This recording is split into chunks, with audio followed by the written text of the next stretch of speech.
एक बार फिर से आपका स्वागत है आपके favourite YouTube channel Chroma physics में। आज की जो हमारी क्लास होने वाली है वो बहुत इंपॉर्टेंट क्लास है। इसमें हम कुछ आईआईटी जेईई के नीट के और कुछ 11th क्लास के बेसिस पे इंपॉर्टेंट प्रॉब्लम को डिस्कस करेंगे।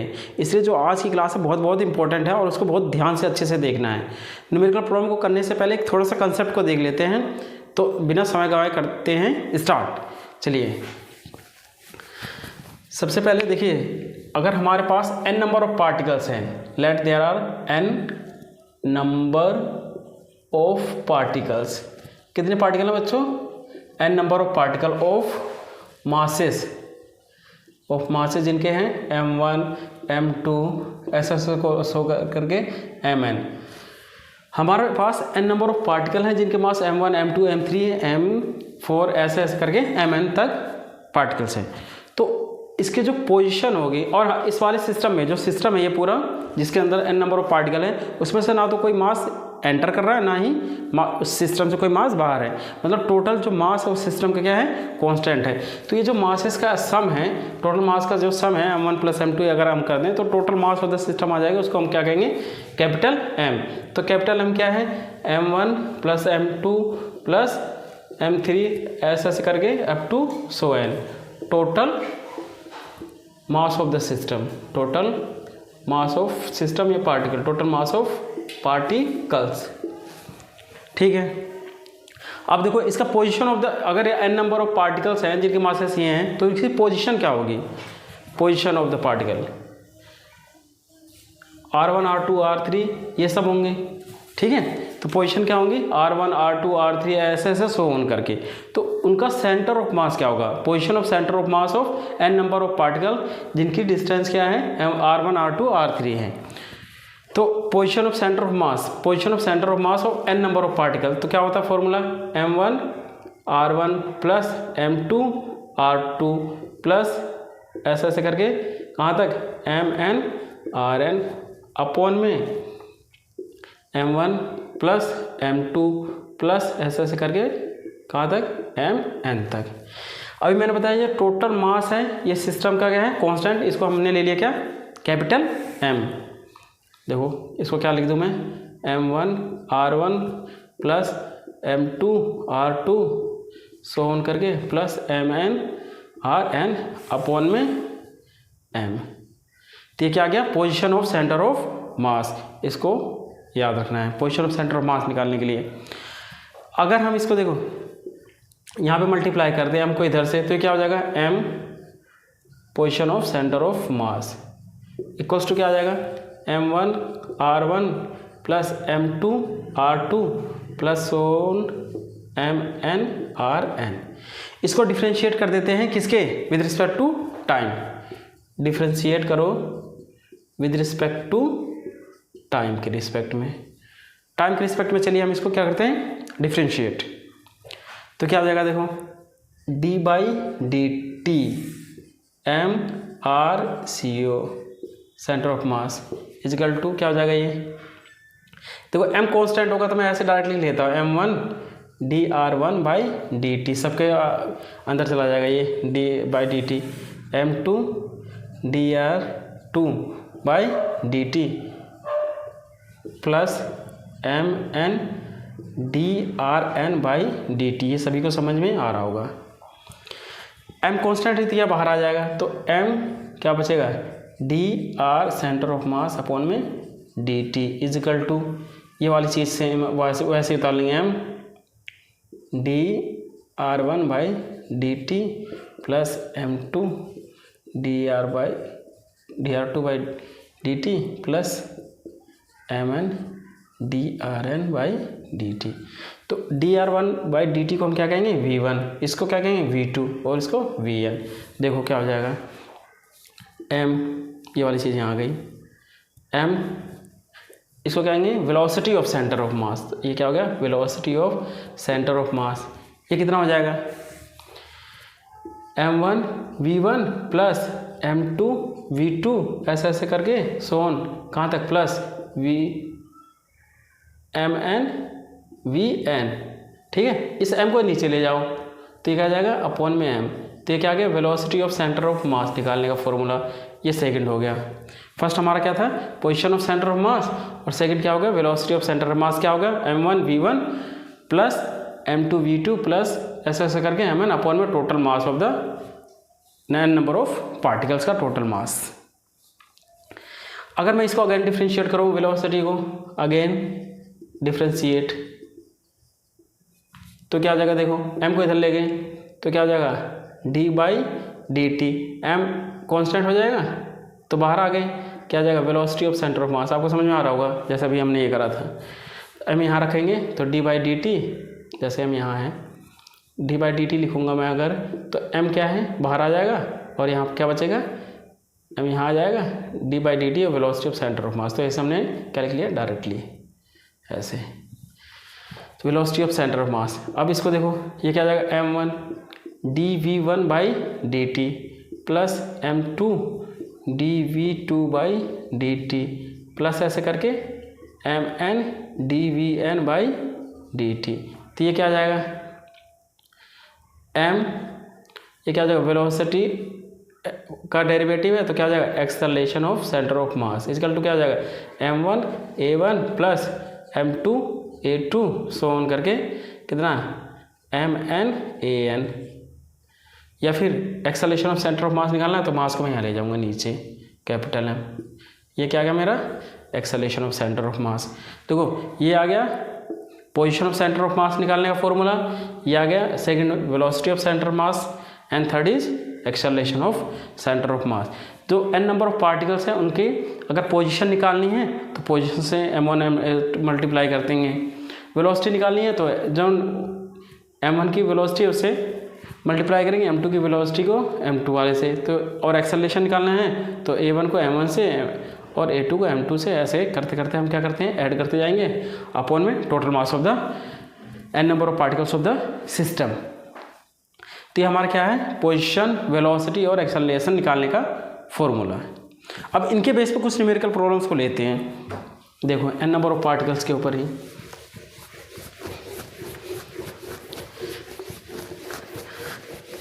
आज की जो क्लास होगी हमारी वो न्यूमेरिकल प्रॉब्लम्स की होगी।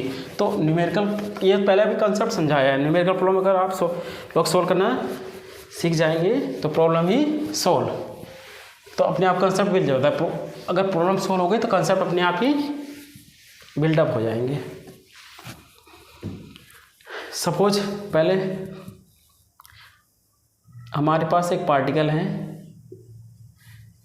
m1 जिसका मास है 1 किलोग्राम, ये इस डायरेक्शन में चल रहा है 37 डिग्री एंगल है, इसकी वेलोसिटी है 5 मीटर पर सेकेंड। देखो एक पार्टिकल है जिसका नाम है m1 और उसका मास है 1 किलोग्राम और इस वाले हॉरिजॉन्टल के डायरेक्शन के साथ 37 डिग्री का एंगल बनाते हुए इस डायरेक्शन में 5 मीटर पर सेकेंड की स्पीड से चल रहा है।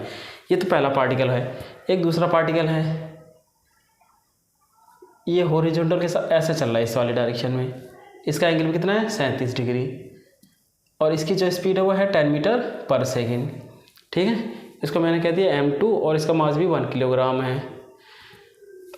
देखो अब हमारे पास इसमें तो अभी हमने जो पोजीशन और वेलोसिटी निकाली थी, एक्सेलरेशन निकाली थी, n नंबर ऑफ पार्टिकल्स का है, तो यहाँ पे दो डिस्टिंक्ट पार्टिकल हैं। तो हमें बतानी है velocity of centre of mass क्या होगी। तो वेलोसिटी ऑफ सेंटर ऑफ मास का फॉर्मूला हमने देखा था, क्या था m1 v1 plus m2 v2 अपन में टोटल मास m। तो ये m1 और इसकी वेलोसिटी निकालेंगे, इसकी वेलोसिटी निकालेंगे और टोटल मास से ऐड कर देंगे, मल्टीप्लाई और डिवाइड कर देंगे। अब हमें एक चीज़ लेना है इसमें, जो साइन 37 की वैल्यू लेनी है 0.6 और कोस 37 की वैल्यू लेनी है 0.8, ये गिवन है। ठीक है भाई, अब क्या करो, देखो अब वेलोसिटी इस ऐसे इंक्लाइन प्लेन में है, ये ना तो एक्स डायरेक्शन में ना वाई डायरेक्शन में है, तो इनके एक्स और वाई कंपोनेंट्स निकालने पड़ेंगे। तो हमें क्या निकालना है, क्वेश्चन हमारा क्या है, find velocity of centre of mass. Velocity of centre of mass को ऐसे लिख देता हूँ, v velocity of centre of mass निकालनी है, find velocity of centre of mass. इस पहले वाले को बनाओ यहाँ पर m1 को, इसको पॉइंट ए कह दिया मैंने, इसको पॉइंट बी। ए को देखो कैसा है, ये इस तरह है और ये इस डायरेक्शन में है 37 डिग्री। v1 इसको कह दिया मैंने और इसकी वैल्यू कितनी है 5 मीटर पर सेकेंड। इसको दो कंपोनेंट जोड़ कर सकते हैं हम, एक इस डायरेक्शन में और एक इस डायरेक्शन में, एक्स डायरेक्शन में और वाई डायरेक्शन में। इसको कह दो v1x। ये कितना हो जाएगा देखो, इसकी वेलोसिटी कितनी है 5 मीटर, तो क्या हो जाएगा 5 cos 37, 5 cos 37, 5 cos 37, 5 cos 37, cos 37 की वैल्यू कितनी है 0.8, कितना हो गया 8 5 40, 4 कितना गया 4 मीटर पर सेकेंड अलोंग इस डायरेक्शन में, अलोंग इस डायरेक्शन में इसकी। ये कितना हो जाएगा, ये वाला कंपोनेंट देखो 5 sin 37 इक्वल्स टू क्या हो जाएगा 5 sin 37, 5 sin 37 की वैल्यू रख दो, 5 इंटू sin 37 की वैल्यू कितनी है 0.6, कितना हो गया ये 3 मीटर पर सेकेंड, 3 मीटर पर सेकेंड। इसको क्या कहते हो v1y, v1 का ये x कंपोनेंट, ये v1 का कौन सा y कंपोनेंट। इसी तरह अब इस वाले को भी देखते हैं, 10 मीटर पर सेकेंड है, इसको नाम कहते हैं मैंने v2, 37 डिग्री है, 10 मीटर पर सेकेंड। देखो ये इसका ये v2 हो गया, ये क्या हो जाएगा v2y और ये क्या होगा v2x। ये कितना होगा v2x कितना होगा, ये 10 मीटर पर सेकेंड है, 10 cos 37 कितना होगा 10 cos 37, cos 37 की वैल्यू कितनी है 0.8, तो कितना हो जाएगा 8 मीटर पर सेकेंड। और ये कितना हो जाएगा 10 sin 37 is equal to 10 sin 37, sin 37 की वैल्यू कितनी है 0.6, तो इसकी वैल्यू कितनी आ गई 6 मीटर पर सेकेंड।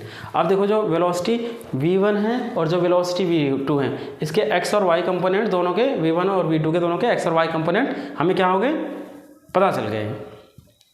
अब करते हैं काम आगे स्टार्ट। तो मैं करता हूँ पहले velocity of centre of mass निकालता हूँ, velocity of centre of mass along x direction में, velocity of centre of mass along x direction में। तो x वाला कंपोनेंट लेंगे भाई, m1 v1x plus m2 v2x upon में m1 प्लस m2, ये फॉर्मूला हो गया, इक्वल्स टू m1 की वैल्यू कितनी है 1, मास की वैल्यू कितनी है 1 किलोग्राम और m2 की वैल्यू भी 1, तो हम m1 इंटू v1x देखो डायरेक्शन इसको ओरिजिनल मानते हैं, इस वाले डायरेक्शन में हम नेगेटिव लेना है और इस वाले डायरेक्शन में पॉजिटिव, तो कितनी हो गई ये कितना हो गया -4 प्लस m2 की वैल्यू 1 इंटू v2x की वैल्यू क्या, ये भी इस डायरेक्शन में, तो कितना हो गया -8 अपॉन में m1 plus m2, m1 plus m2 1 plus 1 1 kilogram है, इक्वल्स टू कितना हो गया -4 -8 -12 अपॉन में 2 2 6 12 -6 मीटर पर second. Velocity of centre mass along x direction में कितना आ गया -6 मीटर पर second. Velocity of centre of mass along y direction क्या होगा, देखो फॉर्मूला क्या लिखूँगा भाई मैं, m1 v1y plus m2 v2y upon में m1 plus m2 equals to क्या हो जाएगा, देखो m1 की वैल्यू 1 v1y ये डाउनवर्ड डायरेक्शन में, इसको नेगेटिव ले लो -5 प्लस m2 की वैल्यू कितनी है 1 और v2 की y क्या है अपवर्ड डायरेक्शन में, तो प्लस ले लो 6 अपॉन में सॉरी ये कितना है 3, v1y की वैल्यू कितनी है 3 अपॉन में m11 प्लस m2, ये कितना हो गया 6 में 3 गए 3/2 कितना आ गया 1.5 मीटर पर सेकेंड। तो velocity of centre of mass along x direction कितना हो गया -6 मीटर और velocity of centre of mass along y direction कितना आ गया 1.5 मीटर पर सेकेंड। अगर मैं इसको देखो बनाऊं, velocity of centre of mass along x direction, velocity of centre of mass along x direction, velocity of centre of mass along x direction, ये ओरिजिन कर लें, velocity of centre of mass along y direction, इसकी value कितनी है 6 metre पर second, इसकी value कितनी है 1 मीटर पर सेकेंड, 1.5 मीटर पर सेकेंड। तो net velocity of centre of mass क्या होगा इस डायरेक्शन में, तो velocity of centre of mass, net velocity of centre of mass ये क्या होता है 90 डिग्री है ना, तो velocity of centre of mass net क्या आ जाएगा, velocity of centre of mass along x direction का square plus velocity of centre of mass along y direction, इसका स्क्वायर का अंडर रूट। वैल्यू रख दो। Velocity of centre of mass along x direction कितना है -6 का square plus velocity of centre of mass along y direction कितना है 1.5 का स्क्वायर का अंडर रूट। अब देखो ये कितना आ जाएगा 6 36 प्लस 1.5 का ये कितना आ जाएगा 2.25। 6 36 हो गया, 15 का स्क्वायर कितना था 225, ये 2 के बाद लिख देंगे कितना आ गया। और ये देखो कितना आ जाएगा 36 प्लस 2.25 ऐड करूँ मैं कितना हो गया 6 2 8 38.25 स्क्वायर रूट ऑफ 38.25 मीटर पर सेकेंड। तो वैल्यू कितनी आ गई हमारी 38.5 स्क्वायर रूट ऑफ इतने।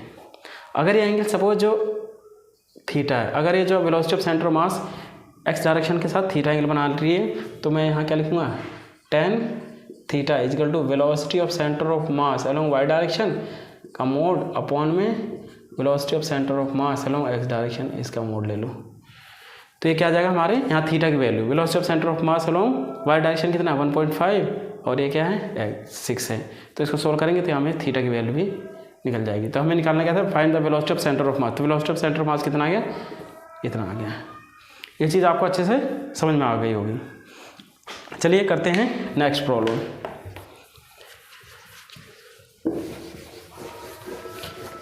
हमने पुली वाले प्रॉब्लम्स बहुत करी हुई हैं। अब उसमें क्या निकालते हैं एक्सेलरेशन ऑफ सेंटर ऑफ मास। पूरी जो प्रॉब्लम है उसका निकालना है, एक्सेलरेशन निकालते थे, हमें अभी निकालना है acceleration of centre of mass. देखो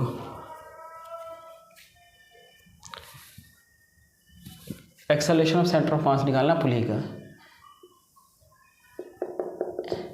यहाँ ये पुली है और यहाँ से हमने 2 ब्लॉक लटकाए हुए हैं। एक का मास है, इसको मैंने m1 कह दिया, इसका मास है 2 किलोग्राम। ये m2 का मास हो गया 1 किलोग्राम। फाइंड करना हमें acceleration of centre of mass. Acceleration बताना है सेंटर ऑफ मास का क्या होगा, एक्सेलरेशन क्या होगा सेंटर ऑफ मास का। ठीक है, तो देखो पहले एक्सेलरेशन निकालते हैं। देखो दोनों ब्लॉक जो सेम स्ट्रिंग से अटैच है तो दोनों का एक्सेलरेशन क्या होगा सेम होगा। अभी 2 किलोग्राम ब्लॉक है, ये 1 किलोग्राम है, तो ये तो इधर नीचे आएगा और ये वाला ब्लॉक ऊपर जाएगा। तो इसके एक्सेलरेशन की डायरेक्शन A1 की कहाँ होगी डाउनवर्ड डायरेक्शन में और A2 की अपवर्ड डायरेक्शन में।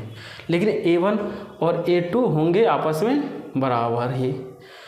तो नेट एक्सेलरेशन जो एक्सेलरेशन A है वो क्या होगी नेट पुलिंग फोर्स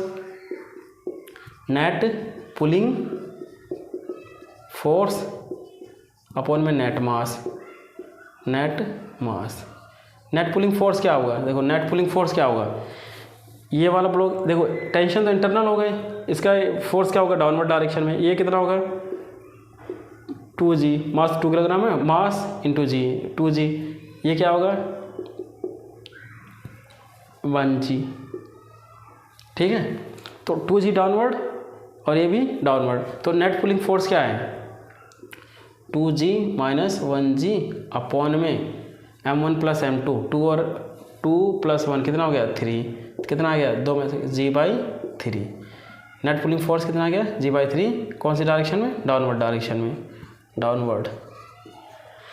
या फिर एक्सेलरेशन हम ऐसे भी निकालते थे एक फॉर्मूले के हिसाब से। क्या था formula m2 minus m1 into g upon में m1 प्लस m2। ये फॉर्मूला ये हमने फॉर्मूला निकाला हुआ है पहली क्लासेस में, जाके आप वीडियो देख सकते हैं। तो m2 की वैल्यू कितनी है, m2 कह दो m1 कह दो, यहाँ पे बड़े वाले में छोटे वाला घटा देते हैं। m1 माइनस m2, m1 की वैल्यू कितनी है 2 माइनस m1, m2 की वैल्यू 1 इंटू जी अपॉन में m1 प्लस m2, 2 प्लस 1 कितना हो गया 3, कितना हो 2 में से गए 1 g/3, सेम और रिजल्ट आ रहा है।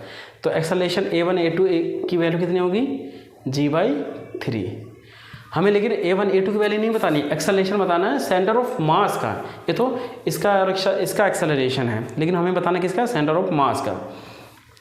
तो एक्सेलरेशन ऑफ सेंटर ऑफ मास का फॉर्मूला निकालने के लिए हमने अभी देखा था कंसेप्ट क्या था m1 A1 गलत ना अभी plus n number of particles है प्लस m2 A2 अपॉन में 2 ही पार्टिकल्स 2 के लिए लिखेंगे m1 plus m2। Sign convention भी लेंगे इसमें। देखो m1 की वैल्यू कितनी है 2 इंटू a1 की वैल्यू कितनी है, डाउनवर्ड डायरेक्शन को मैं पॉजिटिव ले रहा हूँ, downward direction is taken as positive and upward direction is taken as negative, acceleration की डायरेक्शन जो है। a1 की वैल्यू कितनी है, a1 a2 की वैल्यू तो सेम ही है, डाउनवर्ड डायरेक्शन पॉजिटिव लेना तो g/3 प्लस m2 की वैल्यू कितनी है 1 इंटू a2 की वैल्यू कितनी है a के बराबर ही, लेकिन साइन क्या लेंगे -g/3 क्योंकि ये अपवर्ड है, अपॉन में m1 plus m2, m1 plus m2 2 plus 1 कितना हो गया 3, ये कितना हो गया 2g/3, 2g/3 plus minus minus g/3 upon में 3, ये कितना होगा 2g minus 1g, g/3 upon में 3 कितना आ गया g/9। तो acceleration of centre of mass कितना आ गया g/9, कौन सी डायरेक्शन में, डाउनवर्ड डायरेक्शन में, क्योंकि डाउनवर्ड डायरेक्शन में पॉजिटिव लिया है, ये रिजल्ट भी पॉजिटिव आ रहा है, इसलिए कौन से डायरेक्शन हो गया acceleration of centre of mass, downward direction में वैल्यू कितनी आ गई g/9। देखो पहले a1 हमने क्या करा, a1 a2 जो एक्सेलरेशन इंडिविजुअल हैं दोनों पार्टिकल्स के, दोनों मासेस के, ये निकाले, वो दोनों एक्सेलरेशन क्या होंगे सेम, क्योंकि जो मास है सेम स्ट्रिंग से अटैच्ड हैं और एक ही स्ट्रिंग है, तो a1 a2 की वैल्यू क्या होगी g/3, ये हमने निकाल ही लिया, लेकिन हमें निकालना क्या था, acceleration of centre of mass निकालना था। तो acceleration of centre of mass ये वाला फॉर्मूला हम जानते हैं और हमने ये निकाल लिया। नोट डाउन इसको कर लीजिए और मिलते हैं मिलते हैं नेक्स्ट प्रॉब्लम से। नेक्स्ट प्रॉब्लम हमारी है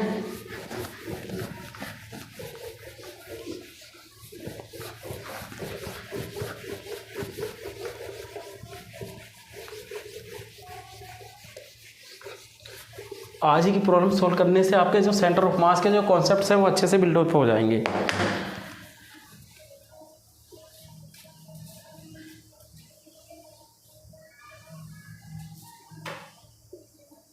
ये 45 डिग्री एंगल है, ये भी 45 डिग्री एंगल है। हमारे पास ये दो ब्लॉक हैं जिनका मास सेम है, जिनका मास क्या है सेम है। देखो ये वैज है, इसका एंगल क्या है 45 डिग्री, ये भी 45 डिग्री, ठीक है। अब ये क्या है, ये स्लाइड डाउन करेंगे, सरफेस क्या है स्मूथ सरफेसेस हैं, all the surface are smooth. तो मुझे बतानी find acceleration of centre of mass, find acceleration of centre of mass, ये कितना होगा ये बताना है, ये क्वेश्चन है। इस वाले फिगर को मैं एक बार दोबारा नीचे से बनाऊँ, देखो अगर हम इसको यहाँ बनाएं,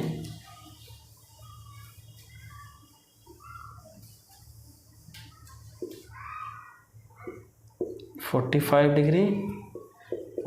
डिग्री ये ब्लॉक है मास m का, ये भी एक ब्लॉक है मास m का। वेट हमेशा डाउनवर्ड काम करता है, तो ये कितना हो जाएगा mg। इसको दो कंपोनेंट तोड़ सकते हैं, इधर ये एंगल सेम इसके होता है, ये 45 डिग्री होगा, ये वाला एंगल भी कितना होगा 45 डिग्री। तो ये वाला कंपोनेंट कितना हो जाएगा mg, ये कोस होगा, ये साइन mg साइन 45। इसी तरह इसको देखो, ये वाला वेट इधर होगा, एक इस वाले प्लेन के परपेंडिकुलर और इस वाले प्लेन के एक पैरेलल, ये एंगल 45 तो ये भी 45, ये mg तो ये mg cos 45 और ये mg साइन 45। अगर मैंने इसको एक्सेलरेशन देखो, ये mg cos 40 साइन 45 इस डायरेक्शन में, mg साइन 45 ये इस डायरेक्शन में। तो हमारे पास अब जो एक्सेलरेशन होगा, एक्सेलरेशन की डायरेक्शन देखो, इसका एक्सेलरेशन क्या होगा, सरफेस क्या है स्मूथ, तो सरफेस क्या है स्मूथ, तो m इंटू एक्सेलरेशन, इसका a1 कहूँगा अगर मैं एक्सेलरेशन, पहला ब्लॉक है a1, इसका a2, तो a1 equal to mg sine 45, m से m कैंसिल, तो a1 की वैल्यू कितनी आ गई g sine 45, g sine 45, g into sine 45 की वैल्यू कितनी होती है 1/√2, तो a1 की वैल्यू कितनी आ गई g/√2। इसी तरह a2 की वैल्यू क्या हो जाएगी, फोर्स इजकल टू ये वाला बैलेंस करेगा mg साइन 45 को, m से m कैंसिल, a2 बराबर कितना आ जाएगा g साइन 45, या मतलब g/√2। तो a1 और a2 की वैल्यू तो क्या आई सेम, a1 a2 की वैल्यू क्या आई सेम। देखो लेकिन a1 क्या है इस डायरेक्शन में है और A2 क्या है, इस डायरेक्शन में। ये एंगल 45 तो इनके बीच का एंगल कितना होगा, ये 90 डिग्री। अगर मैं इस डायग्राम को देखो यहाँ से दोबारा से बनाऊँ, A1 और A2, A1 की वैल्यू कितनी, g/√2 और A2 की वैल्यू भी कितनी, g/√2। ये वाला एंगल कितना, 90 degree.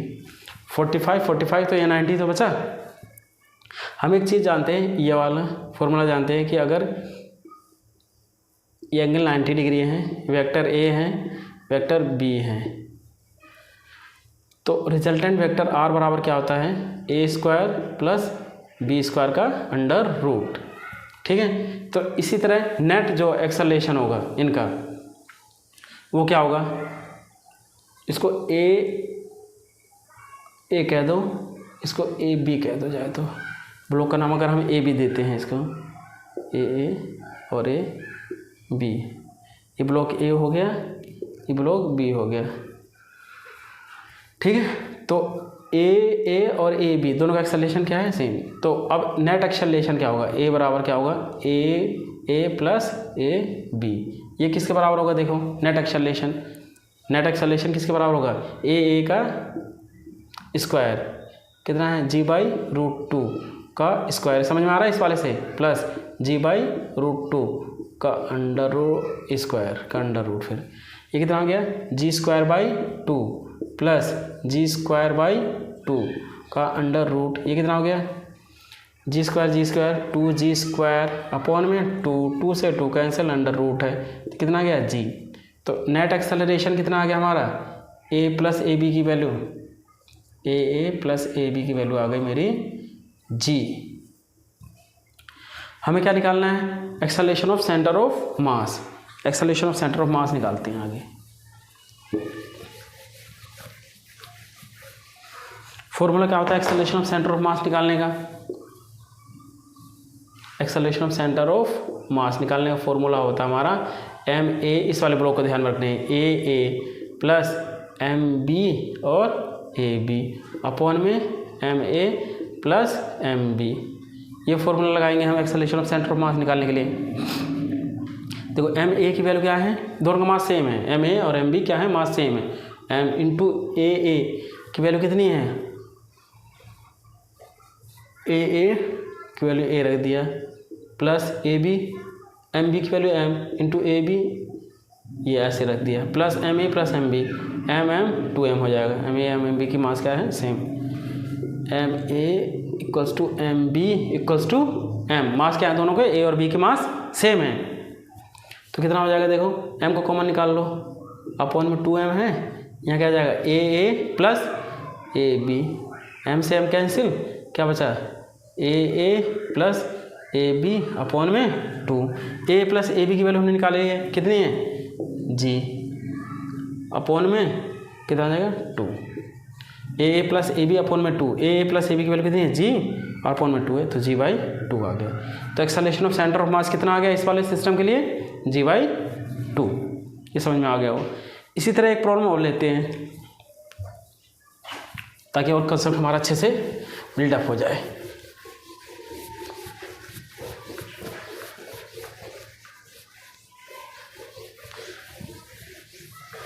Acceleration of centre of mass ही निकालना है। अब की बार एंगल थोड़ा सा चेंज कर देते हैं, 45 था, अब की बार थोड़ा सा एंगल क्या करते हैं, चेंज, और थोड़ा सा प्रॉब्लम को मॉडिफाई करते हैं।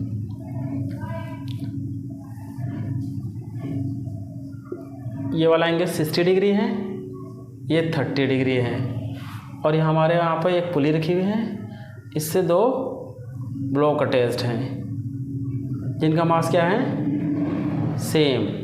ब्लॉक का मास क्या है, सेम M है, और इसका भी मास कितना है, M है। हमें बताना है एक्सेलरेशन ऑफ सेंटर ऑफ मास। ठीक है, अब ये वाला देखो अभी हमने जैसा करा था वैसे सेम कंसेप्ट लगाएंगे। वेट डाउनवर्ड, 2 कंपोनेंट, एक परपेंडिकुलर टू द प्लेन, एक पैरेलल टू द प्लेन। ये वाला कंपोनेंट कितना हो जाएगा, mg, ये 60 डिग्री, mg साइन 60। ठीक है, ये कितना हो जाएगा, mg साइन 30। ये एंगल 30 डिग्री होगा ना, तो ये वाला कंपोनेंट कितना होगा mg sin 60, ये mg sin 30। ये सेम स्ट्रिंग से बंधे हुए हैं, तो नेट एक्सेलरेशन ए बराबर, नेट एक्सेलरेशन दोनों का सेम होगा, है ना। इसको ब्लॉक कह दिया ए, इसको ब्लॉक को कह दिया b, block a block b. अब एक्सेलरेशन देखो इसका क्या होगा, ए का एक्सेलरेशन क्या होगा, net pulling force, net pulling force, net pulling force upon में total mass, total mass. Net pulling force क्या होगा, देखो ये इस डायरेक्शन में जा रहा है और ये इस डायरेक्शन में, तो क्या हो जाएगा mg sin 60 माइनस, ये इसको खींचेगा ना, इस वाला ये वाला फोर्स इधर है, ये इधर है, तो mg sin 30 माइनस कर देंगे mg sin 30 अपॉन में टोटल मास क्या है m प्लस m, कितना हो जाएगा 2m, लिख दो। एक m से इधर कॉमन लेंगे, एक m से उड़ा दिया, तो क्या बचेगा g को कॉमन ले लो, देखो क्या आ जाएगा, a बराबर कितना आ जाएगा g/2, ये g यहाँ से दोनों कॉमन लिया बाई 2। साइन 60 की वैल्यू कितनी होती है √3/2 माइनस साइन 30 की वैल्यू कितनी होती है 1/2, तो वैल्यू कितनी आ गई, यहाँ से 2 बाहर निकाल लो, g बाई क्या आ जाएगा 2 2 4 और कितना आ जाएगा √3 - 1, तो एक्सेलरेशन ए की वैल्यू कितनी आ गई g/4 √3 - 1। अब ये दोनों जो ब्लॉक है सेम स्ट्रिंग से बंधे हुए हैं, हम देख रहे हैं कि दोनों जो ब्लॉक हैं ये सेम स्ट्रिंग से बंधे हुए हैं। अगर इसका एक्सेलरेशन में इस वाले ब्लॉक का ए कहूँ और इसका AB, तो इसका मतलब है कि ये आपस में बराबर होंगे, AB acceleration of block A acceleration of block B बराबर किसके होंगे आपस में, तो ए की वैल्यू कितनी होगी ए के बराबर जो एक्सेलरेशन में निकाला है, तो g/4 √3 - 1 लेकिन हमें निकालना क्या है, acceleration of centre of mass निकालना है, तो फिर फॉर्मूला वही लगाओ, acceleration of centre of mass equal to क्या होगा ma, ठीक है बच्चों, प्लस mb ab अपॉन में ma प्लस mb। क्वेश्चन को मजे से करते चलना है, इक्वल्स टू ma की वैल्यू m, a की वैल्यू नहीं पता लिख दो ऐसे ही, प्लस a की वैल्यू पता है a, अभी आगे लिखते हैं mb की वैल्यू m, ab ऐसे लिखो एजिट है जो भी, देखो ma प्लस mb क्या है m प्लस m 2m हो जाएगा, ठीक है। ये कितना आ गया, एक m को यहाँ m को कॉमन निकाल के m से m उड़ा दे, तो कितना आ जाएगा a प्लस ab/2, ये आ गया। अब देखो यहाँ अगर हम देखें, हम a प्लस ab, जो a और ab है, एक a इस डायरेक्शन में और ab इस डायरेक्शन में, एक सेम डायरेक्शन में नहीं है कि हम डायरेक्टली इनको ये वेक्टोरिकली ऐड रहे हैं, वेक्टोरिकली हैं, वेक्टर्स हैं। अभी हमने साइन कन्वेंशन नहीं लिया है। अब देखो कैसे हैं, ये 60 30 90 टोटल, तो ये एंगल कितना, ये भी 90 डिग्री।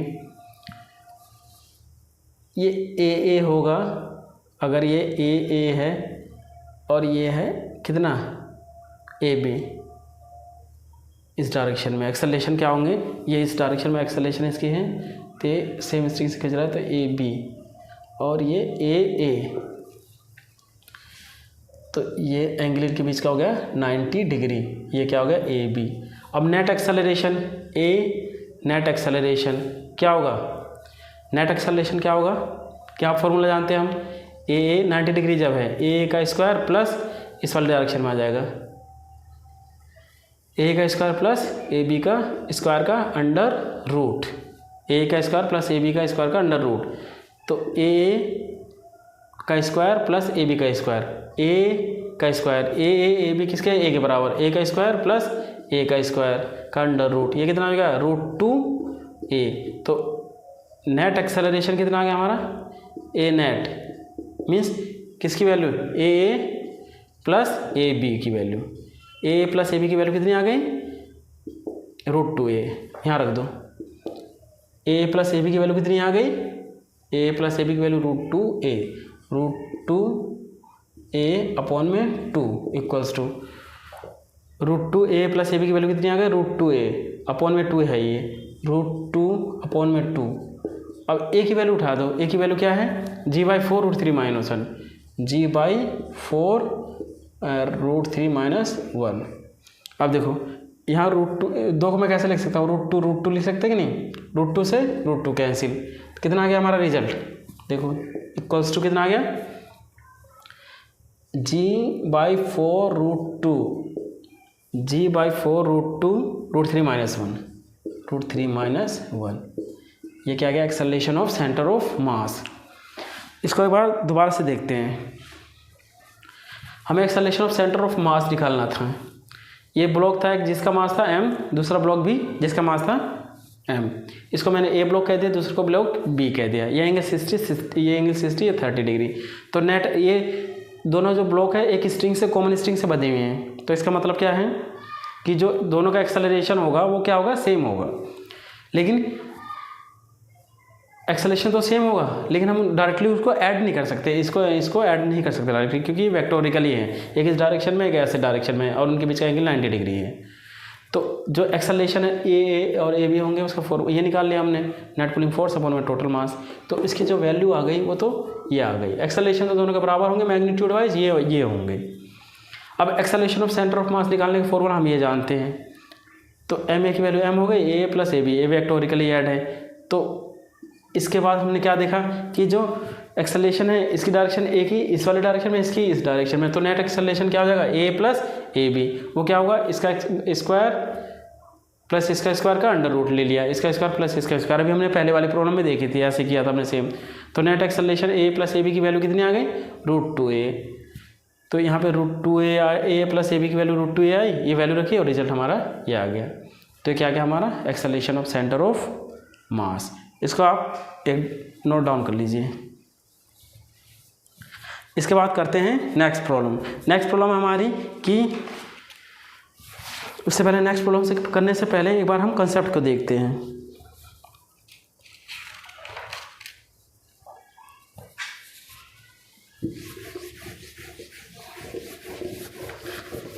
ये जो मैं कंसेप्ट बताने जा रहा हूँ ये बहुत इंपॉर्टेंट कंसेप्ट है, ये कई जगह इस्तेमाल होता है, इसलिए इसको बड़े ध्यान से देखना है।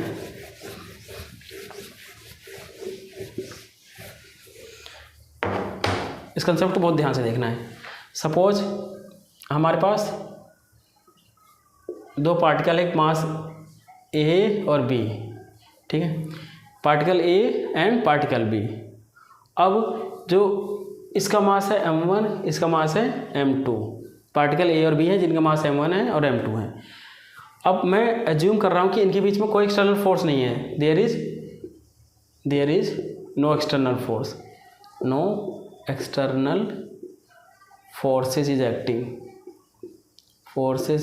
acting between them, there is no external forces acting between them, ठीक है।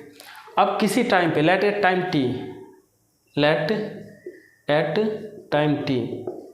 टी पे जो ए के पोजिशन, जो ए के कोऑर्डिनेट हैं वो क्या है, ए का जो कोऑर्डिनेट है वो क्या है x1 और बी के जो कोऑर्डिनेट है वो क्या है x2। एट टाइम टी पे ए का कोऑर्डिनेट कितना है x1, बी का कोऑर्डिनेट x2। तो इनका जो पोजीशन होगा सेंटर ऑफ मास की पोजीशन क्या होगी, देखो position of centre of mass क्या होगा, m1 x1 plus m2 x2 upon में m1 प्लस m2। और initially they are rest, initially किस पे है ये, रेस्ट पे। Initially they are at rest. देखो दोबारा से, दो पार्टिकल हैं जो इनिशियली क्या है, रेस्ट पे, जिनके मास क्या है m1 और m2। कोई इनके बीच में एक्सटर्नल फोर्स नहीं लग रहा है। तो इनके बीच में एक्सटर्नल कोई फोर्स नहीं, मतलब इंटरनल फोर्स लगता है। इंटरनल एक फोर्स है जो दो पार्टिकल को आपस में क्या कर रहा है, अट्रैक्ट है। तो अट्रैक्टिव फोर्स लग रहा है F। ये दोनों आपस में एक दूसरे को अट्रैक्ट कर रहे हैं with the force of F। किसी टाइम t पे जो ए के कोऑर्डिनेट है x1, बी के जो कोऑर्डिनेट है x2। तो पोजीशन हमने निकाल लिया इसका m1 x1 प्लस m2। इसको मैं अगर डिफ्रेंशिएट करूं तो अभी हमने करा था, अगर हम डिफ्रेंशिएट करें तो इसकी वेलोसिटी क्या आ जाएगी, velocity of centre of mass क्या आ जाएगा, m1 v1 अभी हमने करा हुआ है, m2 v2 अपॉन में m1 प्लस m2। dx/dt लिखेंगे ना तो क्या आ जाएगा v1 और ये v2। इसी तरह अगर दोबारा इसको मैं डिफ्रेंशिएट करूँ तो acceleration of centre of mass क्या आ जाएगा, m1 a1 plus m2 a2 upon में m1 प्लस m2। अब देखो a1 की वैल्यू कितनी होगी, एक्सेलरेशन a1 निकालूँ मैं, अगर a1 की वैल्यू कितनी होगी, फोर्स अपॉन में मास। एक्सेलरेशन बराबर क्या होता है, फोर्स अपॉन में मास। तो ये a1 इस वाले डायरेक्शन में जाएगा, इस ए ब्लॉक जो है इस वाले एक्सेलरेशन से। a2 की वैल्यू बताओ क्या होगी, माइनस एफ होगी, क्योंकि ये अगर इस वाले फोर्स से इधर खींच रहा है तो ये इधर की तरफ खींचेगा, इधर वाले पॉजिटिव है तो इधर क्या हो गया, नेगेटिव। तो a2 की वैल्यू कितनी हो जाएगी, माइनस एफ अपॉन में m2। तो a1 और a2 की वैल्यू हमने निकाल ली। एक्सेलरेशन क्या होता है, फोर्स अपॉन में मास। रखो इस वाले में m1 इंटू a1 की वैल्यू रखूँगा अगर मैं, f अपॉन में m1 प्लस m2, a2 की वैल्यू कितना रखूँ, माइनस एफ अपॉन में m2 अपॉन में m1 प्लस m2। देखो m1 से m1 कैंसिल, m2 से ये कैंसिल, ये क्या बचा, f ऊपर plus minus minus F upon में m1 प्लस m2 भाई। देखो f माइनस एफ 0 अपॉन में m1 plus m2 equals to क्या जाएगा, 0। तो acceleration of centre of mass कितना आ गया, 0। इसका मतलब क्या है, acceleration of centre of mass क्या आ गया, 0। ठीक है, इसका मतलब है कि acceleration of the centre of mass 0 है, तो acceleration of centre of mass क्या है, 0। एक्सेलरेशन अगर सेंटर ऑफ मास 0 है और इनिशियली पार्टिकल किस पे थे, रेस्ट पे, इसका मतलब क्या है, v1 v2 की वैल्यू भी क्या होगी, 0। इनिशियली पार्टिकल किस पे है, लिखा हुआ मैंने, पार्टिकल इनिशियली क्या है, रेस्ट पे, तो v1 v2 की वैल्यू 0। v1 और v2 की वैल्यू अगर मैं यहाँ 0 रख दूँ, 0 0 0 थे, velocity of centre of mass भी क्या हो गया, 0। Acceleration of centre of mass क्या गया, 0। Velocity of centre of mass 0, मतलब velocity does, acceleration of centre of mass 0 कहने का मतलब है कि velocity does not changes with time. इसको अगर मैं यहाँ लिखूँ, velocity does not changes with time, does not changes with time, with time। Velocity of centre of mass क्या आ गया, 0। इसका मतलब क्या है, velocity of centre of mass अगर 0 है, चेंज नहीं होती, position of centre of mass remain constant. It means position of centre of mass, position of centre of mass remains fixed, remains, इस वाले कंसेप्ट का इस्तेमाल करेंगे हम, remains fixed. Position of centre of mass remains fixed when there is no external forces acting, when there is no external, when there is no external forces is acting,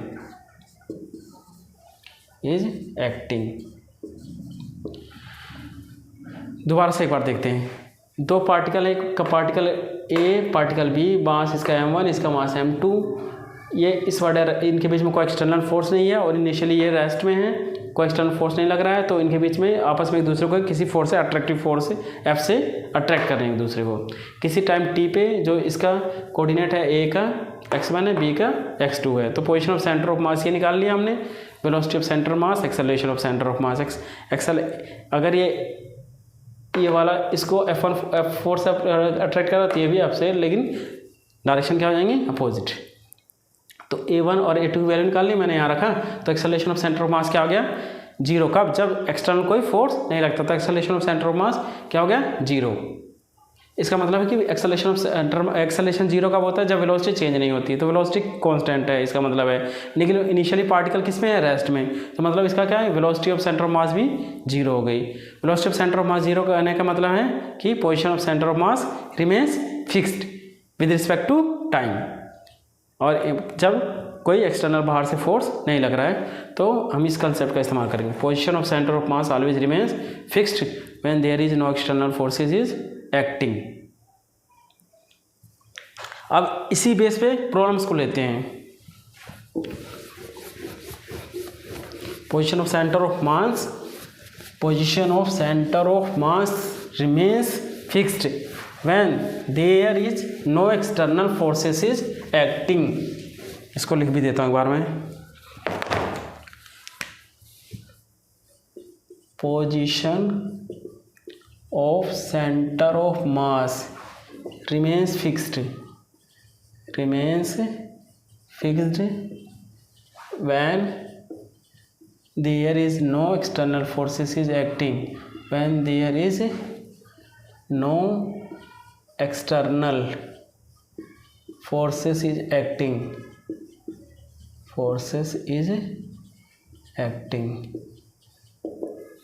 position of center of mass remains fixed when there is no external forces is acting। ये note करने वाली बात है। अब इसी के base पे एक प्रॉब्लम लिखते हैं। ये एक बड़ा ब्लॉक है जिसका मास है 10 m, एक छोटा ब्लॉक है जिसका मास है कैपिटल M। हमें बताना है find distance moved by bigger block, बड़ा वाला block, by bigger block when smaller block reaches bottom, smaller block reaches at bottom. Find distance move by the bigger block when smaller block reaches at bottom. मतलब ये जब बड़ा, ये छोटा वाला यहाँ आ जाएगा तो बड़ा वाला ये कितनी डिस्टेंस मूव करेगा ये बताना है। सॉल्यूशन, लेट x बराबर distance move by bigger block, let x बराबर distance move by bigger block, distance moved by bigger block. अब देखो जब ये वाला ब्लॉक, इसको डायग्राम अगर मैं दोबारा यहाँ करूँ, पहले ब्लॉक ये यहाँ था, अब क्या है यहाँ आ गया। इसके बीच की दूरी है 2.2 मीटर, इनके बीच की दूरी कितनी है यहाँ से यहाँ तक के 2.2 मीटर इसकी लेंथ है। अब हमें बताना है कि जब ये वाला ब्लॉक यहाँ आ जाएगा, ये वाला ब्लॉक यहाँ आ गया तो ये ब्लॉक कितना मूव करेगा। तो हमने एज्यूम करा कि जो ये ब्लॉक x डिस्टेंस मूव कर रहा है, ये वाला बिगर वाला ब्लॉक कितना है x डिस्टेंस मूव कर रहा है, किस डायरेक्शन में, राइट डायरेक्शन में। तो ये वाला जो ब्लॉक है ये भी कितना मूव करेगा, x डायरेक्शन ही मूव करेगा। ये वाला ब्लॉक x डायरेक्शन अगर मूव कर रहा है तो ये जब बॉटम पे आ जाएगा, ये x डायरेक्शन है तो ये x डायरेक्शन में भी मूव करेगा। लेकिन जब ये ब्लॉक नीचे आ जाएगा तब कितनी डिस्टेंस ये वाला ब्लॉक मूव करेगा, तब ये जब ये वाला ब्लॉक यहाँ नीचे आ जाएगा तो ये कितना डिस्टेंस मूव करेगा, 2.2 माइनस x। जब ये वाला ब्लॉक नीचे आ जाएगा तो ये डिस्टेंस मूव करेगा, टोटल डिस्टेंस। अब देखो ऐसे हो जाएगा, ये 2.2 मीटर यहाँ था तो 2.2 और x, तो ये नीचे वाला जो, ये छोटा वाला जो ब्लॉक है 2.2 माइनस x डिस्टेंस मूव करेगा। तो कोई एक्सटर्नल फोर्स लग नहीं रहा है इस पर, तो position of centre of mass क्या होगा, fixed. Position of centre of mass fix रहेगा। फॉर्मूला क्या होता है, m1 x1 plus m2 x2 upon में m1 plus m2। Position of centre of mass fix मतलब 0, जहाँ था वहीं का है वहीं है m1। इसका मैं अगर क्या लूँ, इसको m1 कह देता हूँ, बड़े वाले को m2 कह दिया, चलो है ना। m1 की वैल्यू कितनी है m, और m2 की वैल्यू कितनी है 10m। m1 x1, अब देखो कितना हो जाएगा, m1 की वैल्यू कितनी है m इंटू x1 की वैल्यू कितनी हो जाएगी, डिस्टेंस मूव्ड बाय किसके, स्मॉलर ब्लॉक, कितना हो जाएगा ये 2.2 माइनस x प्लस कितना हो जाएगा m2 की वैल्यू कितनी है, m2 की वैल्यू है 10m capital M, 10m into x2 हो जाएगा ये तो, अपॉन में m1 प्लस m कितना हो जाएगा 10m प्लस m कितना हो जाएगा 11m। अब 11 इधर आएगा तो ये कितना होगा 0। तो यहाँ क्या बचा हमारा, देखो m into 2.2 minus x, m into 2.2 minus x plus 10m x2 की वैल्यू x है, नहीं है 10m x। ये x2 की जो वैल्यू क्या थी, ये डिस्टेंस में क्या कर रहा है, बड़ा वाला x है, तो x2 की वैल्यू कितनी है, x1 की वैल्यू कितनी है 2.2 minus x and x2 equals to कितना है capital X, distance move by bigger block equals to क्या आएगा ये 0। अब इसको सोल्व करना है, सिर्फ सोल्व करो।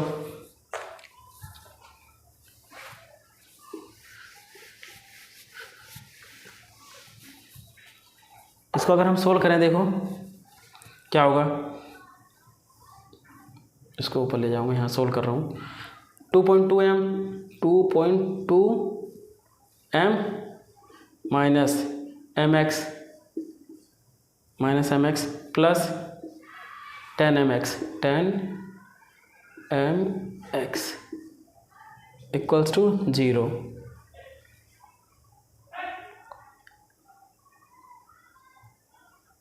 To point two minus x तो कितना होगा 2.2m माइनस mx, और ये हो जाएगा, एक मिनट, हमने यहाँ पे क्या लिया, साइन कन्वेंशन, साइन को साइन नहीं लिया। देखो अगर इस वाले डायरेक्शन में हम क्या लेते हैं, इस वाले डायरेक्शन में अगर प्लस लेते हैं तो एक डायरेक्शन में नेगेटिव लेना पड़ेगा। तो इस वाले डायरेक्शन को मैंने क्या ले लिया माइनस एक्स, इस वाले डायरेक्शन को अगर मैं नेगेटिव ले रहा हूँ, x2 वाले डायरेक्शन को नेगेटिव, तो इस वाले डायरेक्शन को पॉजिटिव, या इस वाले डायरेक्शन को ले लो नेगेटिव। इस डायरेक्शन में हमने क्या ले लिया, ये वाली माइनस, तो कितना आ जाएगा माइनस, तो ये कितना है माइनस, ठीक है। तो ये वाला माइनस इधर पूरा उठ के जाएगा तो प्लस बना देगा, तो मैं ऐसे डायरेक्ट लिख रहा हूँ, 0 हटा के ये डायरेक्ट लिख दिया हमने ये, और ये माइनस को हटा दिया।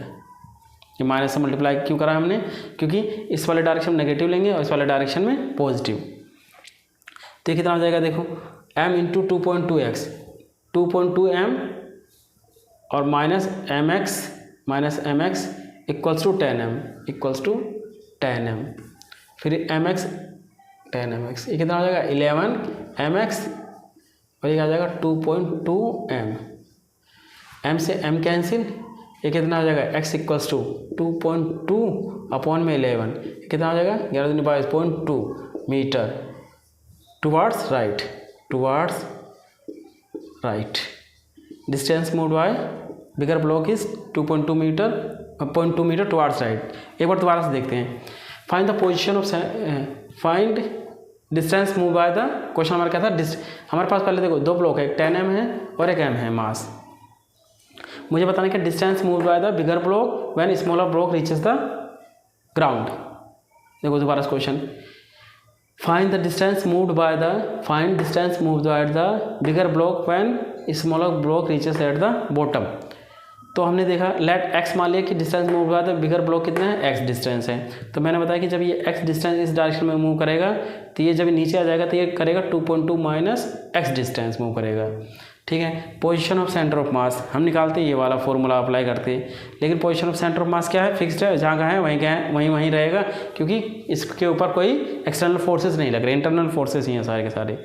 तो position of centre of mass remains fixed. तो m इंटू ये माइनस साइन यहाँ इसलिए लिया है क्योंकि ये इसकी डायरेक्शन इधर है और इसकी डायरेक्शन इधर है, तो a को माइनस ले लिया हमने, प्लस 10m इंटू mx। तो इसको पूरे को सोल्व करा तो वैल्यू हमारी x की वैल्यू कितनी आ गई 0.2 मीटर टुवार्ड्स कहाँ, राइट की डायरेक्शन में। इसी तरह एक और क्वेश्चन लेते हैं। एक बोट है और संदीप और सुशील दो लड़के हैं जिनका मास है 50 और 60 किलो, और जो बोट है 4 मीटर लेंथ है और 40 किलोग्राम उसका वजन है। देखते हैं, देखो ये बोट है जिसकी लेंथ है 4 मीटर, इस बोट की लेंथ कितनी है 4 मीटर, और इसका यहाँ पर ए और बी, ए पे संदीप बैठा है जिसका वजन कितना 50 kg, और बी पे संदीप है और ए पे है सुशील, इसका वजन कितना है 60 kg, और जो बोट का वजन है वो कितना है 40 kg। तो बोट जो मास होगा सेंटर, बोट कहाँ, इसका टोटल मास कहाँ ज्यूम किया जाएगा सेंटर पे, मतलब 2 मीटर यहाँ पे अवे, मतलब मिड पे 4 मीटर के मतलब 2 मीटर पे। देखो क्वेश्चन क्या है कि ए और बी, ए पे सुशील बैठा हुआ 60 किलोग्राम पे, बी पे संदीप बैठा 50 किलोग्राम है। बोट की जो लेंथ है 4 मीटर है और इसका वजन 40 किलोग्राम का है। तो हमें बताना है find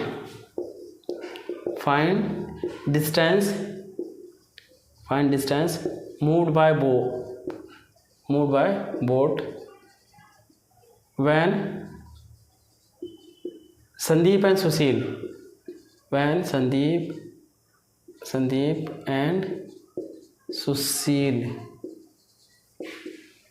when Sandeep and Sushil will reaches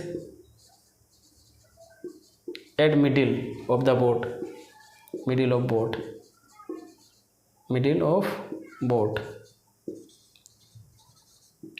Find the distance moved by the boat। देखो डिस्टेंस कितनी मूव करेगी, क्वेश्चन है कि ये डिस्टेंस कितनी बोट मूव करेगी जब संदीप और सुशील यहाँ पर आ जाएं बीच में, बोट के मिडिल में, तो ये बोट कितनी डिस्टेंस मूव करेगी। तो पोजीशन ऑफ सेंटर ऑफ मास निकालूँ मैं, अगर पहले को इनिशियल इसको ओरिजिन मान लें, अगर हम यहाँ से ये वाई एक्सेस मान लेता हूँ मैं और इस डायरेक्शन में ऐसे ये एक्स डायरेक्शन, तो position of centre of mass ये वाई डायरेक्शन हो गया, ये एक्स डायरेक्शन हो गया। तो position of centre of mass equal to क्या होता है, m1 x1 plus m2 x2 plus m3 x3 upon में m1 plus m2 plus m3 equals to क्या होगा, इसको मैं क्या कह दूँ, ऐसे लिख देते हैं m1 m2 और m3। m1 सुशील का वजन हो गया, m2 बोट का और m3 संदीप का वजन। देखो x1 किसके कोऑर्डिनेट होंगे, इसको 1 का है, 2 का 3 है, तो x1 की वैल्यू कितनी होगी 0, ओरिजिन पे है। तो m1 की वैल्यू कितनी है 60 इंटू 0 प्लस m2 की वैल्यू कितनी है 40 इंटू कितना होगा कोऑर्डिनेट x2 के 2, यहाँ से डिस्टेंस मेजर करना है ना, मिडिल पे आएगा तो 40, ये 2 होगा, 4 है टोटल लेंथ, तो 40 इंटू 2 प्लस m3 की वैल्यू कितनी 50 kg इंटू x3 की वैल्यू कितनी होगी 4 अपॉन में m1 plus m2 plus m3 तो 60 प्लस 40 प्लस 50 कितना आ गया, ये तो 0 हो गया, प्लस ये 40 नहीं 80 प्लस 5 20 200 अपॉन में 6 4 10 150, ये कितना आ जाएगा 280 डिवाइडेड बाय 150, ये कितना आ जाएगा 28/15, तो कितना आ गया ये 15 में 28 का भाग देते हैं, अगर 15 कम 15 8 में से 5 गए 3, 2 में से 1 गए 1 लगा 10 लो तारा 0, ये कितना होगा 15 में अगर कितना जाएगा 15 से 8 बार जाएगा, ये 8 5 40 0 8 कम 8 4 12 15 8 120, ये 8 बार जाएगा, 15 निम्न 135 होता है ना, 15 8 120 0 3 में से दोगे 1 0 फिर 0 बढ़ा लिया, फिर 15 छिक्के 90 15 7 105, लगभग 1.87 के आसपास आ जाएगा, ये 1.87 मीटर। तो position of centre of mass देखो, इसका कोऑर्डिनेट कितने हैं 0, इसका कोऑर्डिनेट कितना होगा 4,0, इसका कोऑर्डिनेट 2,0, तो हमने निकाला position of centre of mass कितना आ गया 1.87 मीटर फ्रॉम कहाँ से ए से। ये कब है, जब ये अपनी जगह पे थे, ये यहाँ पर है, यहाँ पर है और यहाँ पर है, जब ये मिडिल पे आ गए, अब ये संदीप और सुशील कहाँ पर आ गए मिडिल पे, तो ये तो पहली कंडीशन हो गई। तो पोजीशन ऑफ सेंटर ऑफ